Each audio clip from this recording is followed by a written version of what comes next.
And good morning to you at home. Britain's new prince has spent some one-on-one time with his great-grandmother.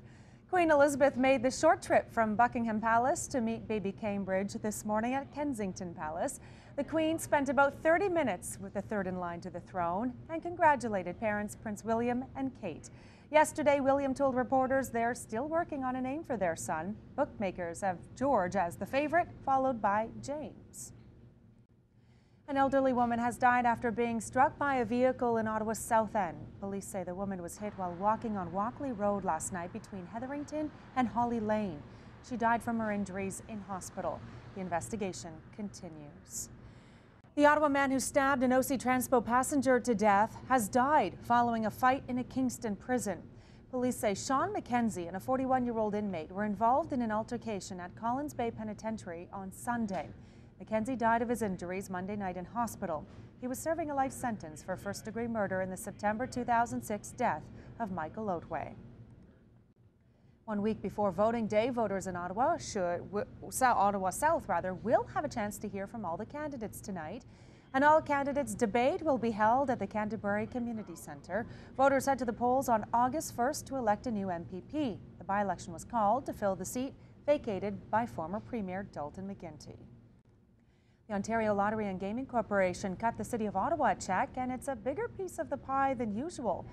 For the April to June period, Ottawa received a $1.8 million check for its share of the money OLG takes in from the slot machines at Rideau Carleton Raceway. A year ago, the quarterly payment was $1.1 million. Earlier this year, OLG increased the payments for slot machine revenue. The owner of the Algo Centre Mall will be back on the stand today at the public inquiry in Elliott Lake. Bob Nazarian testified yesterday he had no idea the building was in such poor condition when he purchased it in 2005. Nazarian said the previous owners deliberately hid problems that had beset the mall since it was built in 1980. He was adamant he did what he could to deal with the leaks, but ran out of money to hire an engineer to assess the roof.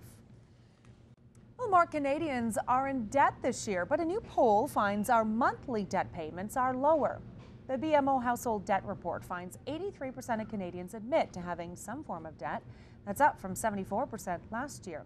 But the average monthly debt payment is down 13% to an average of $986. The largest source of debt was a mortgage, followed by a car payment and student loans. More than half of Canadians plan on being debt-free within 5 years. There is a new option for shoppers in Eastern Ontario. Target has opened its first store in the region. Dozens of people lined up early yesterday to check out the new Target store in Kingston. It's located at the Cataract Way Shopping Centre on Goerner Road. The first Target store in Ottawa is scheduled to open this fall. Consumers are being urged to stop using a number of craft glue guns sold in Canada. Health Canada says the guns sold under the names Sabre, Tooltech, and Welson have not been evaluated for safety against Canadian standards. The agency says the glue guns could pose a danger for burns and electric shock. More information is available on the Health Canada website.